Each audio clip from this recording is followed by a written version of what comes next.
नमस्कार, मैं गौरव कुमार पांडे। बहुत दुखी हूं, बहुत व्यथित हूं। शायद ये एक्सप्रेस करना मुश्किल होगा आज कि इस वक्त आपको क्या महसूस करना चाहिए और मैं क्या महसूस कर रहा हूं। एक रेप केस खबर में आती है, सुर्खियां बटोरती है, उस पर पुलिसिया कार्रवाई करने का दम भरा जाता है। सरकार की तरफ से अलग अलग लोग बयान देते हैं, विपक्षी बयान देते हैं, और फिर जब तक उस लड़की को न्याय मिल पाए या जब तक उसके परिवार वालों को सांत्वना देने के लिए लोग पहुंच पाए, उससे पहले एक और, दो और, तीन और नए रेप के केसेस सामने आ जाते हैं। ऐसे में आप क्या करेंगे? क्योंकि आपके घर में भी बहू बेटियां होंगी, आपके घर में भी लड़कियां होंगी। जब वो उन्हीं गलियों में बाहर निकलती होंगी जिन गलियों में वो बचपन से पली हैं, बढ़ी हैं, खेली हैं, कूदी हैं, लेकिन वही गलियां जब उनको खौफजदा करे तो आप क्या करेंगे? इसी टॉपिक पर आज हम बात करेंगे और उसके लिए हमारे साथ कुछ मेहमान हैं, उनसे मिलवा देता हूँ। राधा कृष्णन जी हैं, समाज सेवी हैं। अमीना शेरवानी जी हैं, समाज सेवी हैं। सुनीता सहरावत जी हैं, कांग्रेस से। बहुत स्वागत है आपका भी। एसके शर्मा जी हैं, वकील हैं, वरिष्ठ अधिवक्ता हैं। और अमित नेहरा साहब राजनीतिक विश्लेषक भी हैं और वरिष्ठ पत्रकार भी हैं। शुरुआत शर्मा जी आपसे करेंगे। आपके पास भी रेप के बहुत सारे केसेस आते रहते हैं। आखिर ऐसा क्या हो गया है? 13 साल की लड़की के साथ 7 लोग बलात्कार कर रहे हैं। एक सौतेला बाप अपनी बेटी के साथ बलात्कार कर रहा है, उसको प्रेग्नेंट कर रहा है। ऐसे कई केसेस सामने आते हैं जिसको सुन के ही बहुत अजीब लगता है कि ये कैसे पॉसिबल है। क्या एकदम ही खत्म हो गई इंसानियत? बिल्कुल, जो आज हमारे सामाजिक ताना बाना है वो बिल्कुल टूट के बिखर गया है। अब जो संबंध और जो रिश्ते थे वो भी सब टूट रहे हैं। एक अकेलापन, कुछ इसमें जो फॉरेन का कल्चर और टीवी है, ये भी दोषी हैं। इनका भी दोष है इस चीज़ के पीछे। और जब तक हमारा सामाजिक ढांचा जो अपना पुराना था हिंदुस्तान का, जब तक उस ताने बाने को हम दोबारा से स्टेब्लिश नहीं करेंगे, जब तक ये समस्याएं का समाधान नहीं होने। क्या करें? नौकरी करने के लिए एक आदमी बिहार से चल के आता है, गुड़गांव, दिल्ली, अकेला रह रहा है। माता पिता गांव में छूट गए या बिहार में छूट गए, यहाँ आए, शादी हो गई, बीवी और वो रह रहे हैं। क्या करे? देखिए, उसका जब जितना भी, सबसे बड़ी बात तो ये कि जो पुलिस है आज, जो आईओ हैं, एक आईओ है, उसके पास 10-10 केसेज हैं जिसका वो कभी भी इन्वेस्टिगेशन कंप्लीट नहीं कर पाते हैं। ये तो ये जल्दबाजी में कोई अपराधी नहीं पकड़ा जाता। ये है कि अपराधियों से एक खौफ का जो खौफ होता है वो पुलिस का हट गया है। ठीक ठीक। अक्सर हमने सुना है कि ये एक मानसिक विकृति है, ये सामाजिक बुराई है, और ये सामाजिक बुराई जब तक ठीक न कर ले हम और आप, तब तक क्या करें? बेटियों को कमरे में बंद कर दें, घर से बाहर निकलना बंद कर दें, करें क्या? बिल्कुल नहीं। मैं वकील साहब से बिल्कुल इत्तेफाक रखती हूँ। पुराने काल से लेके आज तक बलात्कार होता चला आ रहा है। काल से इसका कोई रिश्ता नहीं है, मानसिकता से रिश्ता है।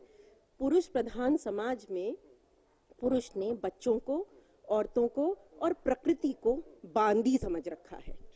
उनके साथ बलात्कार जायज है उनके दिमाग में। ये मानसिकता तोड़नी होगी।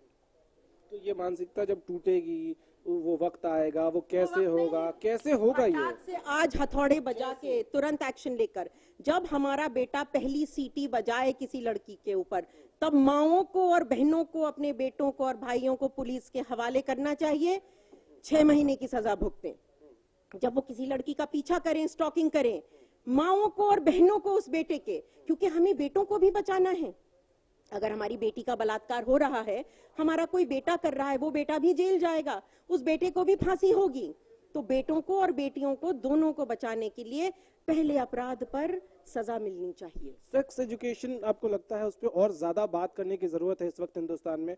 और उसको नहीं होने की वजह से भी एक बहुत बड़ा कारण है कि सेक्स एजुकेशन पे बात ही नहीं करता है कोई हमारे यहाँ। ये एक जरूरत है जिसकी अनदेखी की जा रही है और हिचकिचाहट है हमारे ड्राइंग रूम में, हमारे परिवार के अंदर, हमारे स्कूलों में, हमारे समाज में, हमारे फ्रेंड सर्कल में, हर जगह एक हिचकिचाहट है। खुल करके कोई नहीं, जरूरत है ये मानते तो हैं हम लोग, लेकिन खुल करके इसको एक्सेप्ट नहीं करते हैं, जिसका खामियाजा हम इस तरीके, जिसे हम एक मानसिकता कहते हैं, विकृत मानसिकता कहते हैं, वो एक तरीके की बीमारी है। ये सदियों से रही है, ये आज कुछ ज्यादा कलयुग नहीं आ गया है, ये युग वही था।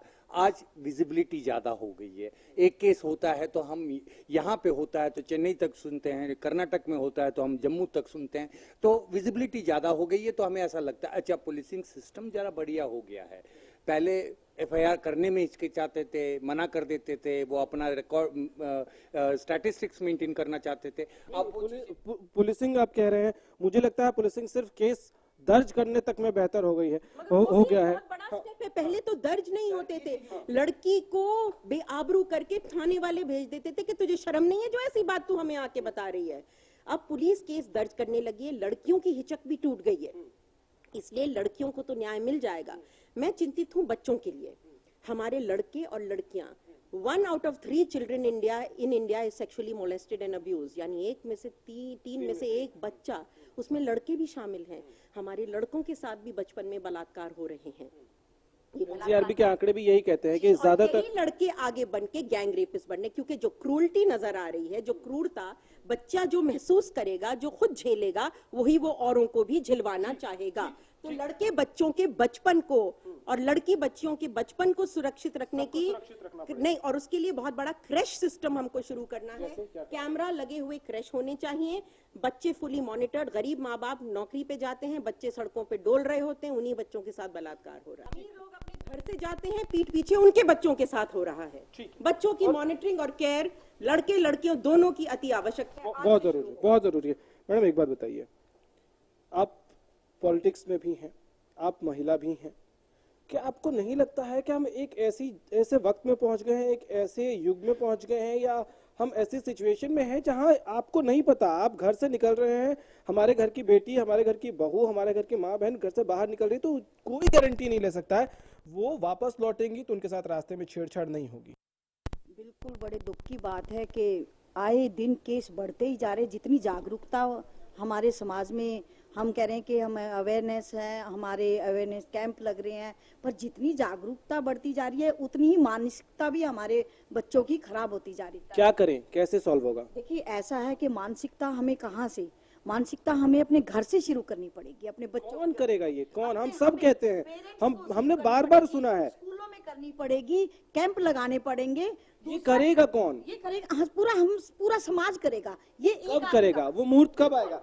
नेहरा साहब, नेहरा आपके पास लौटूंगा मैडम। एक सेकंड, मैं ये कहना चाह रही हूँ कि हमें मानसिकता के साथ साथ हमें पुलिस, हमारी जो सरकार है, जो भी मौजूदा सरकार होती है, उसमें कोई भी सरकार है, क्योंकि ये सामाजिक मुद्दा है, हमें इसे पॉलिटिकल करना नहीं चाहिए, पर जो भी सरकार है उस सरकार की सिक्योरिटी, आप ये देखिए, कैमरे कहने की बात थी, सीसी कैमरे ब्रह्म ज्ञान आ जाया है, ये कहीं है, ये ब्रह्म ज्ञान आ जाया? नहीं ब्रह्म ज्ञान कांग्रेस की भी सरकार के, हाँ कांग्रेस ने बहुत काम किया है। महिला अब रेप बंद हो गए महिला थाने उन्होंने, और उसी टाइम एफआईआर, पहले तो एफआईआर दर्ज नहीं होती। मैडम मुझे मजबूर मत करिए, मैं आपको सुनिए, मैं आपको बता देता हूँ, मैं आपको बता दूँ, अगर आप चाहेंगे इसीलिए मैं कह रहा था इसको पॉलिटिकल नहीं बनाते हैं, अगर आप चाहेंगे तो हम आंकड़े भी साझा कर सकते हैं उन राज्यों के जहां का कांग्रेस की सरकारें हैं, या उस वक्त के जब कांग्रेस का शासनकाल था, तो उसको हम उस तरह नहीं ले जाएंगे।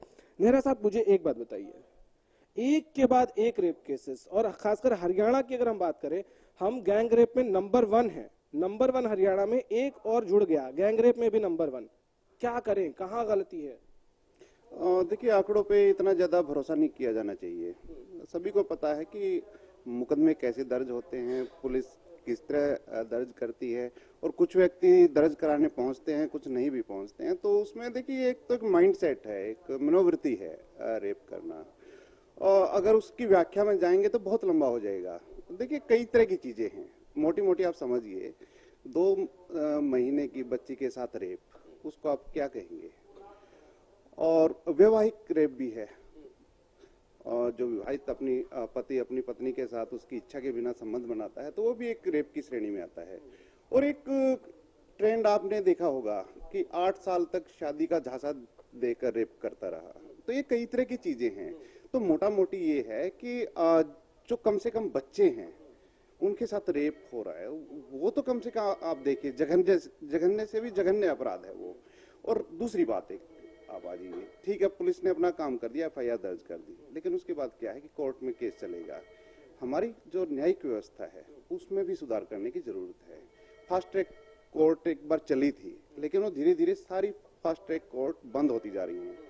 आप महीने के अंदर क्यों नहीं एश्योरेंस देते पीड़ित को कि हम आपको न्याय देंगे? अब सालों साल मुकदमे चलते हैं और उसमें भी गवाह मुकर जाते हैं और इतना झेल चुका होता है पीड़ित पक्ष कि वो स्थिति में नहीं होता कि ज्यादा लंबा कर सके। तो सबसे पहले तो हमें न्यायिक जो व्यवस्था है उसमें भी सुधार करने होंगे और इस तरह के जो मर्डर हैं, रेप हैं, जो जघन्य अपराध हैं, उसमें श्योरिटी देनी होगी कि हम 1 महीने के अंदर अंदर आपको निर्णय सुनाएंगे, आपके साथ न्याय होगा।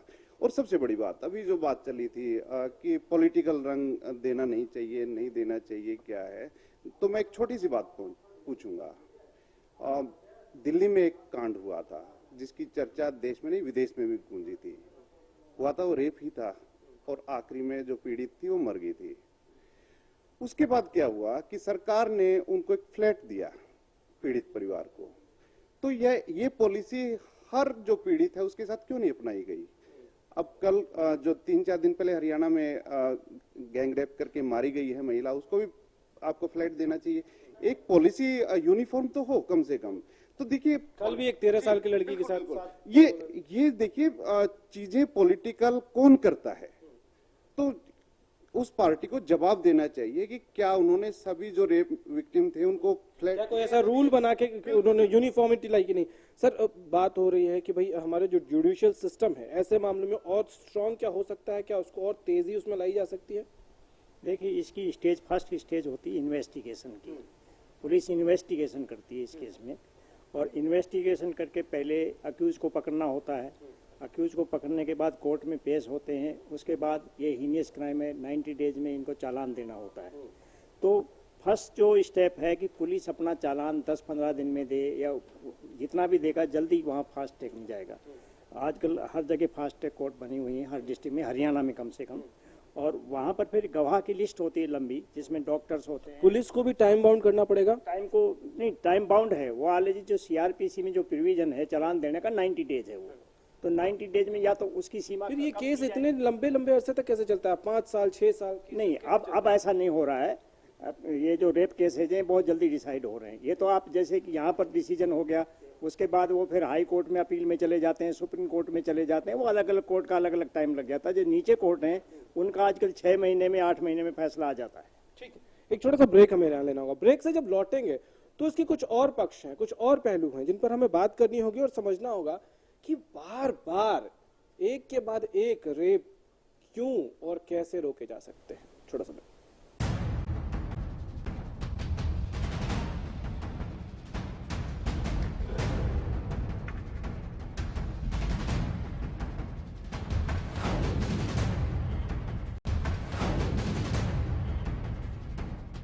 ब्रेक के बाद एक बार फिर से आपका स्वागत है। सर, एक बात बताइए, बहुत स्पष्ट सी बात पूछ रहा हूं, आपके दिमाग में, आपके जहन में, आपके हिसाब से क्या किया जा सकता है सामाजिक स्तर पे, कानूनी स्तर पे, सरकारों के स्तर पे, स्कूल के स्तर पे, कॉलेज के स्तर पे, कि इसको हम कम कर सके, एटलीस्ट अगर पूरी तरह से खत्म ना करें तो? ये बिल्कुल आपने सही कहा। पूरी तरीके से तो कभी भी कोई भी बुराई खत्म होती ही नहीं है। वो अपना एक नया रूप लेकर के अपने नए आकार में फिर प्रकट हो जाती है। लेकिन हाँ, एक कोशिश की जा सकती है। ये सरकारी स्तर पे भी जरूरत है, कानूनी स्तर पे आई एम वेरी श्योर कि जो कानून बने हुए हैं वो पर्याप्त हैं, फास्ट ट्रैक कोर्ट चल रहे हैं, वो केसेस को हैंडल कर रहे हैं judicially, they are doing the right thing. और स्कूल में sex education should be taken up more seriously, not because कि सेक्स एजुकेशन से परवर्टनेस कम हो जाएगी, मानसिकता ठीक हो जाएगी, लेकिन इसलिए ताकि वो ये समझे जो हार्मोनल चेंजेस आते हैं, वो एक चेंज एडोलेसेंस का जो स्टेज होता है उसमें बच्चे अपनी हार्मोनल चेंजेस की वजह से जो डिस्टर्बेंस है उसे महसूस कर सके, उसे समझ सके और उसकी वजह से किसी विकृति की तरफ ना जाए। और बजाय इसके कि खुद से एक्सपेरिमेंट करके इंटरनेट के थ्रू उसमें जानकारी जुटाने के, या अपने ही एज के दोस्तों के साथ जिनको खुद भी नहीं समझ है कि व्हाट एग्जैक्टली इट इज, उनके साथ वो डिस्कस करें और एक गलत ट्रैक पे चले जाएं। मीनू जी, एक बात बताइए, आपके हिसाब से सोल्यूशन क्या? एक तो सोल्यूशन आपने बताया कि माँ को, बहन को खुद खड़ा होना होगा कि हमारा बेटा, हमारा भाई गलत रास्ते पे नहीं जाए, अपने भाई और बेटे की बेटे की खातिर। लेकिन अगर वो बाहर कुछ कर रहा है माँ और बहन को कैसे पता चलेगा? माँ और बहनें भी तो घर से बाहर निकलती हैं। हम भी तो उसी समाज में हैं जहाँ पर हमारे बाप भाई और बेटे जा रहे हैं। आजकल हम कैद तो है नहीं घरों में। एक लड़का घर से निकला, स्कूल पहुंचा, रास्ते में किसी लड़की को देख के उसने सीटी बजाया, उसकी माँ और उसकी बहन को कैसे पता चलेगा? क्योंकि लड़कियां आके रिपोर्ट करती हैं। लड़कियों को अगर कॉन्फिडेंस होगी कि घर में माँ बहनें ही अपने बेटों भाइयों को डांटेंगी, तो लड़कियां तुरंत भागी भागी पड़ोस में जाएंगी और उन माँ और बहनों को बताएंगी। होता यह है कि वो तुरंत अपने बेटों के पीछे खड़ी हो जाती हैं बिना तफ्तीश के। मैं नहीं चाहती कि मेरे बेटों को भी बेकार में डांटा जाए। बहुत से लड़कों ने भी खुदकुशी कर ली है गलत आरोपों की वजह से। हमें उसकी भी बहुत केयर करनी होगी। मगर जब हमारे बेटे के भाई के बारे में कोई कंप्लेंट आए, हमें उसको सीरियसली लेना चाहिए। अपने बेटे भाइयों पर नजर रखनी चाहिए, जैसे हम अपनी बेटियों पर नजर रखते हैं। तू कहाँ गई थी, तूने चुन्नी पहनी कि नहीं पहनी, तू रात के 6 बजे थी, तू लौटी क्यों नहीं, वैसी नजर अब हमको अपने बेटों पर रखनी होगी, अपने बेटों की खातिर।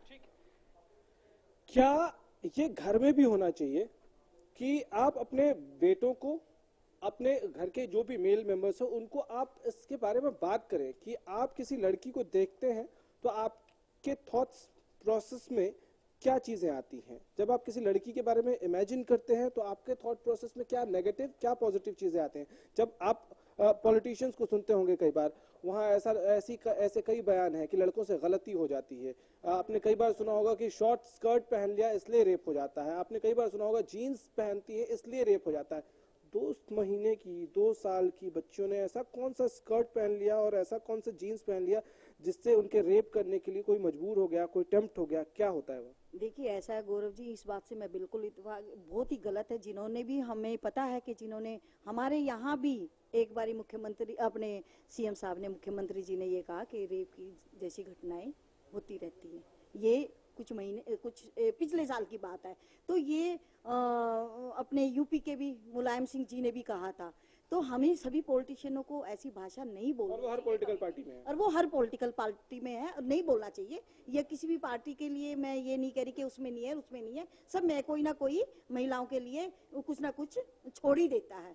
पर इसके समाधान के लिए सीरियसली जो बात है, एक तो कानून व्यवस्था हमारी बहुत स्ट्रोंग होनी चाहिए। 6 साल में निर्भया को 5 साल में अब वो मिला है, कितने साल, इतना लेट नहीं होना चाहिए। उसमें एक जो ज्यादा ही जिसने सबसे ज्यादा गड़बड़ की उसको तो छोड़ ही दिया। हमने बहुत कोशिश की थी उसका एज का वो करने के लिए, पर वो हुआ नहीं। क्रेडिट लेने का ना, पॉलिटिकल पार्टी के लोगों की एक सबसे बड़ी दिक्कत की क्रेडिट लेने के लिए जहां मौका मिलता है ना, अच्छा एक सेकंड और मैं ये कहना चाह रही हूँ, देखो हमारी पुलिस को भी इसमें बड़ा वो रखना चाहिए। हम मिल के आए हैं, जो रोहतक में कांड हुआ है उसमें हम गए और हमने अपने सीएम साहब को ज्ञापन भी दिया। अभी पीछे संडे को हमारी राष्ट्रीय अध्यक्षा जी भी गई थी। इसमें मैं श्रेय लेने की बात नहीं कर रही बिल्कुल भी।